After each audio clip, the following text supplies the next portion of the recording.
देवताओं का मौन भंग हुआ, उनका मौन मुखर हुआ। आकाशवाणी हुई, रे मूढ़ जड़, जिसे तू अपनी भगिनी कहता है वही तेरे काल की जननी है। जिससे अधिक स्नेह कर रहा है, जिसे तू अपना सब कुछ सौंप रहा है, जिसे तू देवी मान रहा है, ये निसंदेह देवी ही है।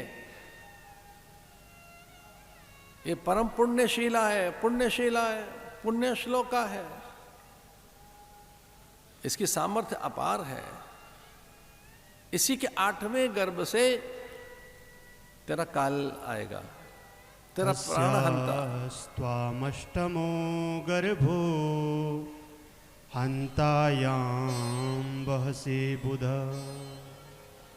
जिसे तू अपनी बहन कहता है वो तेरी काल की जननी है। इसी इसके 8वें गर्भ से इसका 8वां पुत्र मृत्युदाता है, वो तेरे प्राण छीनेगा।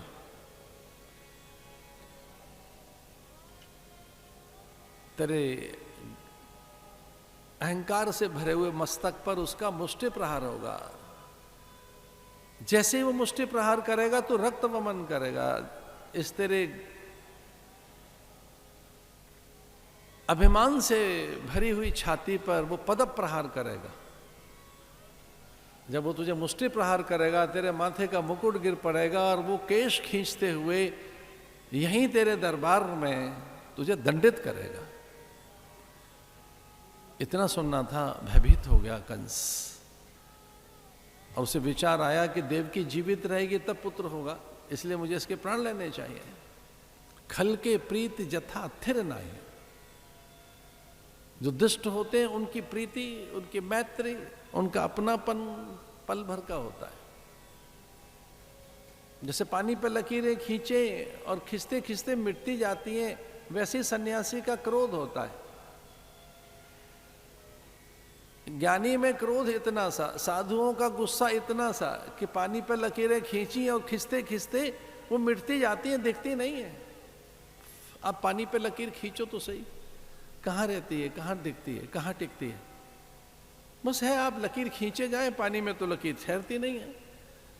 वहां तो कोई बिंब आप बना नहीं सकते, वहां तो चित्र आप नहीं, कुछ चित्र की रचना नहीं कर सकते पानी में। तो वैसे संसार नहीं रहता ज्ञानी के भीतर, संसार एक पल भी नहीं रहता। आप जल उबालिए, जल उबलते हुए वाष्प बन जाता है, फिर लौटकर कभी नहीं आता। जल को उबालिए आप, और जैसे जल उबलता है और उबला हुआ जल वाष्प बनकर जैसे चारों ओर वातावरण में घुल जाता है, वैसे सन्यासी के भीतर कोई कामना नहीं रहती। वो अपने ज्ञान से उसे वाष्प बना लेता है, संसार रहता ही नहीं है, एक पल नहीं ठहरता है। तो जैसे वाष्प बनकर चला गया, वैसे ही मूढ़ की प्रीति है, वो कभी नहीं दिखती। खल के प्रीति जथा थिर नाई, दामिनी दमक रही घन माई। जैसे बिजली चमकती है पर वो रहती नहीं है। आकाश में जब बिजली चमकती है तो कहाँ ठहरती है, खो जाती है। वो प्रकाश कुछ पल भर का है, गर्जन होगा, प्रकाश पैदा हुआ, बिजली चमकी, खो गई। वैसे जो दुष्ट है उसकी प्रीति इतनी सी देर की है, और उतनी देर का साधु में संन्यास संसार रहता है। साधु के भीतर भी संसार इतनी देर का ही है बस, कि बस आया और वो खो गया। ज्ञान में रहता नहीं है जगत। इसलिए अपनी बहन के ही केश पकड़कर और रथ से उसने खींच लिया, और भागवत में तो आता है कि मुष्टिक प्रहार करने लगा, उसके प्राण लेने के लिए उसे कठोर यातना देने लगा।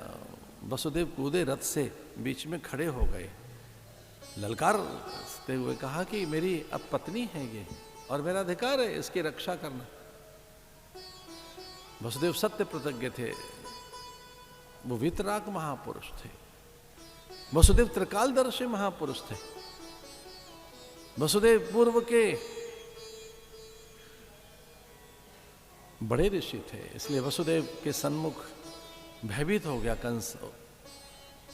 जब वसुदेव ने कहा कि एक भी रक्त का कण अब धरती पर गिरा, आपने एक बार भी स्पर्श किया अब देवकी को, तो उसके रोम रोम से कोटि कोटि कृष्ण प्रकट हो जाएंगे।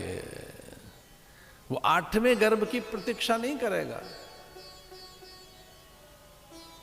अब विष्णु प्रकट होगा, जैसे नरसंग प्रकट हुए, नरसंग जैसे पैदा हुआ। वो कूर्म बना है, मीना अवतार लिया है उसने, वो राम बना है, वो परशुराम बना है, मोहिनी बना है, हरि बने, धन्वंतरी बने। वे अब एक साथ पैदा होंगे इसमें से। वसुदेव की हुंकार, उनके ललकार, उनकी चेतावनी से भयभीत हो गया कंस। वसुदेव ने प्रस्ताव रखा कि भाई हम आपको अपना 8वां बेटा दे देंगे जब होगा। 8वां क्या, हम प्रत्येक पुत्र आपको देने के लिए तैयार हैं। कारागृह में देवकी को डाल दिया गया, वसुदेव को।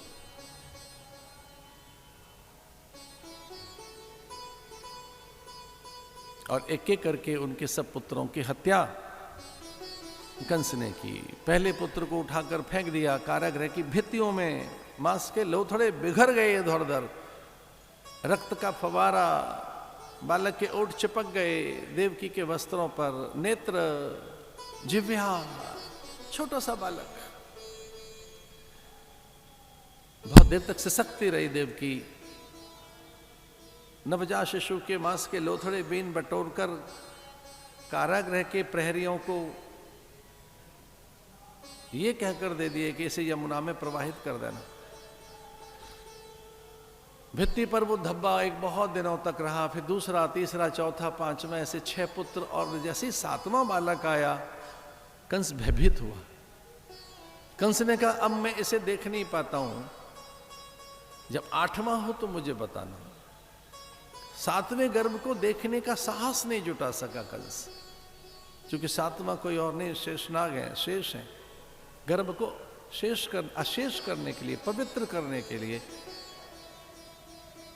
देवकी को और बल देने के लिए संकर्षण आ गए। भगवान बलराम वहां पहुंच गए, देवकी शांत हो गई। 7वां गर्भ प्रकट ही नहीं हुआ, वो चेतना रोहिणी के गर्भ में चली गई। वसुदेव की 5 पत्नियां थीं। पहली पत्नी वसुदेव की रोहिणी, और सबसे छोटी पत्नी वसुदेव की देवकी। वसुदेव के विवाह 5 हुए, उनमें पहली पत्नी रोहिणी, और वो वसुदेव की पहली पत्नी। इसे देव सामर्थ्य ने, स्वयं संकर्षण ने अपनी संकल्प शक्ति से अपनी बड़ी मां के गर्भ को चुन लिया, रोहिणी के गर्भ में चले गए। 7वां बालक ही नहीं हुआ। कंस ने लंबी सांस ली कि 7वें गर्भ से मुझे क्यों भय लगता रहा। 7वें गर्भ का नाम सुनते ही मेरे हाथों में पसीना आ जाता, मैं भयभीत होकर, मुझे लगता था काल मेरे सामने नाच रहा है। ये कौन था 7वां बालक जो नहीं पैदा हुआ? अच्छा हुआ, पर वो 7वां देवकी के यहां से अंश रोहिणी में पहुंच गए। और ये 8वां आश्चर्य है, ये 8वां बालक। कंस ने जैसे ही 8वें गर्भ को देखा तो कहते हैं कंस के भीतर में प्रायश्चित पैदा हो गया कि मैं ठीक नहीं कर रहा हूं। देवकी के नेत्रों में निर्दोष भाव देखा, वो अपने भाई के प्रति ईर्ष्या में नहीं है, द्वेष में नहीं है, क्रोध में नहीं है। कंस का कोई अहित हो वो ऐसा भी नहीं चाहती है। तो इतनी निर्दोष नेत्र भंगिमाएं देखकर कंस को बड़ा दुख हुआ कि मैं देवकी के पुत्रों की हत्या कर रहा हूं, और देवकी के मन में मेरे लिए रोष नहीं है। लेकिन 1-2 बार और निकट से देखा तो भय लगता था कि ये कोई महाशक्ति है। इसलिए 8वें गर्भ के लिए भी कारागृह में नहीं आया। जैसे 8वां बालक हो इसकी हत्या कर देना। और 8वें गर्भ की पूर्ति के समय निशीथे तम उद्भूते जाय माने जनार्दने। अर्धरात्रि में कारागृह को चारों ओर से प्रहरियों ने घेर लिया था, लेकिन भगवान ने अपनी माया से, भगवान ने अपनी निज माया से सबको निद्रा दे दी। या देवी सर्वभूतेषु निद्रा रूपेण संस्थिता विष्णुर्माया भगवती यया सम्मोहितम जगत। भगवान ने आज्ञा दी योग माया को, जाओ पूरे जगत को निद्रा दे दो, गाढ़ निद्रा, सुषुप्ति, गहरी निद्रा। पूरा कारागृह गाढ़ निद्रा में सो गया। कारागृह मथुरा में सबको गाढ़ी नींद आ गई। अर्धरात्रि के समय वृष प्रधान लग्न, रोहिणी नक्षत्र, भाद्रपद मास की भादों महीने की अष्टमी तिथि, ज्ञानिनाम अपि चेतांसी देवी भगवती ही सा बलादा कृष्ण मोहाय महामाया प्रेक्षति। हठात जो ज्ञानी का भी चित्त छीन लेती है, ऐसी महामाया आई और उस योग माया ने पूरी मथुरा को आविष्ठित कर लिया, अपनी माया में बांध लिया सबको। लेकिन कुछ के बंधन खोले, सबको गहरी निद्रा में बांध लिया, लेकिन वसुदेव और देवकी के बंधन खोल दिए। स्वतः उनके बंधन खुल गए, क्योंकि भगवान का आगमन होना है। जैसे ही बंधन खुले तो गर्भ से शिशु की वंदना करने के लिए स्वयं ब्रह्मा जी चले आए। ब्रह्मा को लगा कि भगवान का आगमन हो रहा है, पता नहीं प्रकट होकर क्या कौतुक करें, जाना चाहिए सम्मान में, सत्कार में। ब्रह्मा अत्यंत आदर करने के लिए मथुरा में आ गए। मथुरा में वहीं प्रकट हो गए जहां वसुदेव और देवकी थे। उनके बंधन खुल गए और एक अपूर्व प्रकाश गहरी समाधि में अनुभव किया देवकी ने। कोई 4 मुंह का व्यक्ति मुझे प्रणाम कर रहा है, ये कोई और नहीं, चतुरानंद ब्रह्मा ही है, ब्रह्मदेव है। भगवान ब्रह्मा आ गए, देखो तो सही। देवकी वसुदेव गहन समाधि में, गाढ़ समाधि में है और ब्रह्मा गर्भ की वंदना कर रहे हैं, आने वाले शिशु का आदर कर रहे हैं, मंगलाचरण कर रहे हैं, स्वस्थ वाचन कर रहे हैं। भगवान के आने पर उनके सत्कार में खड़े हैं। सत्यव्रतम सत्यपरम त्रिसत्यम सत्यस्य योनिम निहितं च सत्ये सत्यस्य सत्यमृत सत्यनेत्रम सत्यात्मकं त्वां शरणं प्रपन्ना। सत्यात्मकं त्वां शरणं प्रपन्ना। सत्यव्रतम सत्यपरम त्रिसत्यम सत्यस्य योनि निहितं च सत्ये। हे सत्यनारायण, हे सच्चिदानंद, तू सत्य है, आदि सच, जुगादि सच, है भी सच, नानक हो से भी सच। सत्यव्रतम सत्य परम त्रिसत्यम। तेरे प्रत्येक कार्य सत्य ही है, क्योंकि तू स्वयं सत्य है, तू सत्य है, सनातन है। सत्यात्मकम त्वाम शरणम प्रपन्ना।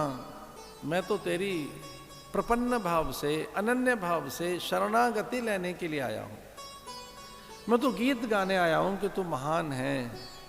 हे देव, मुझ पर कृपा कर, मुझे अपना अनुचर रख, मैं तेरा सेवक बना रहूं। ब्रह्मा ऐसे प्रार्थना कर रहे हैं भगवान के आगमन पर। ब्रह्मा स्तुति करके चले गए और अचानक दिव्य प्रकाश देवकी के गर्भ के आसपास, उस अपूर्व प्रकाश में देवकी ने सबसे पहले किरीट के दर्शन किए। भगवान के माथे का मुकुट सबसे पहले दिखाई दिया देवकी को, सुंदर किरीट। फिर भगवान के कुंडल दिखने लगे, मकर आकृति के कुंडल, मकराकृति कुंडल। भगवान के मस्तक पर कस्तूरी तिलकम ललाट पटले, वक्षस्थले कौस्तुभम, सागरे वरमुक्त कंकरधरे वेणु कड़ी कंकणम। सुंदर कौस्तुभमणि, भगवान के अद्भुत ओष्ठ, उनकी नासिका, कपोल, भाल और भगवान के श्री वत्स पर ध्यान गया देवकी का। भगवान के वक्षस्थल पर भृगुलता, भृगु चिन्ह दिखाई दिया।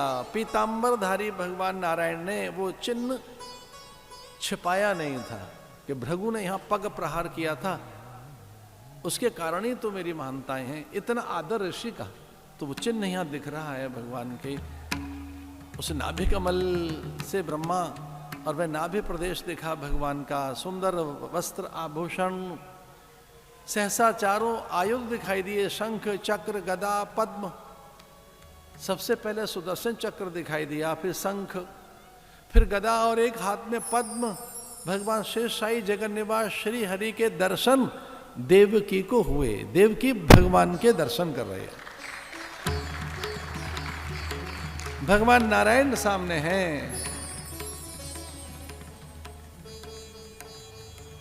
तमद्भुतं बालकमम्बुजे क्षणं चतुर्भुजं शङ्खगदार्युधायुधं श्रीवत्सलक्ष्मं गलसौभिकौस्तुभं पीताम्बरं सान्द्रपयोदसौभगम्। विदितोऽसि भवान् साक्षात् पुरुषः प्रकृते परः। विदितोऽसि भवान् साक्षात पुरुषः प्रकृते परः। वसुदेव ऐसे प्रणाम करते हैं कि साक्षात भगवान हमारे यहाँ आ गए। काल शोभित हो गया, अथ सर्वगुणोपेत कालः परम शोभनम। काल पवित्र हो गया, शोभित हो गया, प्रकृति ने नवद्रव्य शुद्ध कर लिए, अग्नि निर्धूम हो गई, सर्वत्र शीतल मंद सुगंध पवन बह रही है।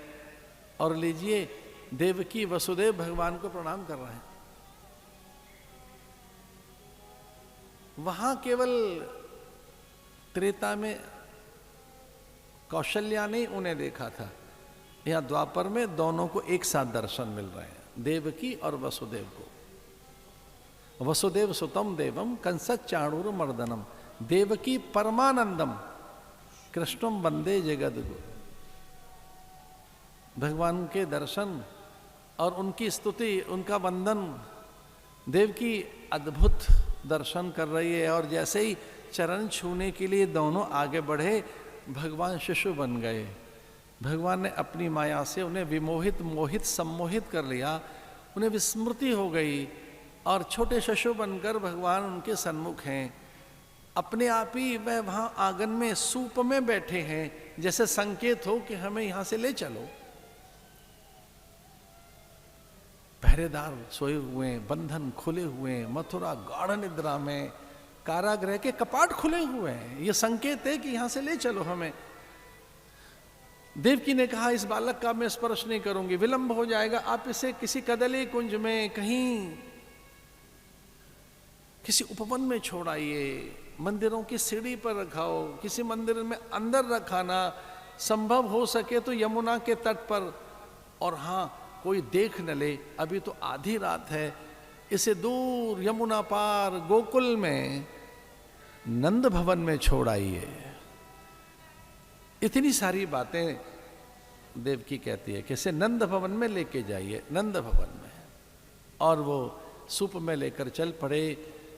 पूरी मथुरा सोई है, यमुना प्रभु का स्पर्श पाने को व्याकुल है, ऊपर बढ़ने लगी। भगवान ने चरण यमुना की ओर किए और जैसे ही प्रभु का स्पर्श किया, यमुना ने शांत हो गई।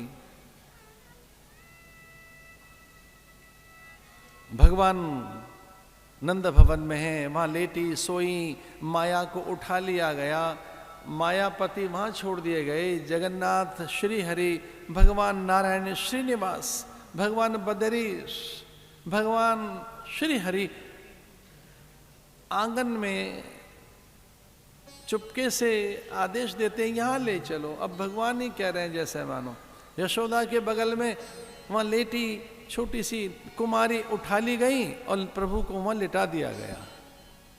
और जैसे भगवान वहां पहुंचे तो आनंद है, परमानंद है, मुक्तानंद है, नित्यानंद है, अखंडानंद है। हल्ला सो मच गयो भैया।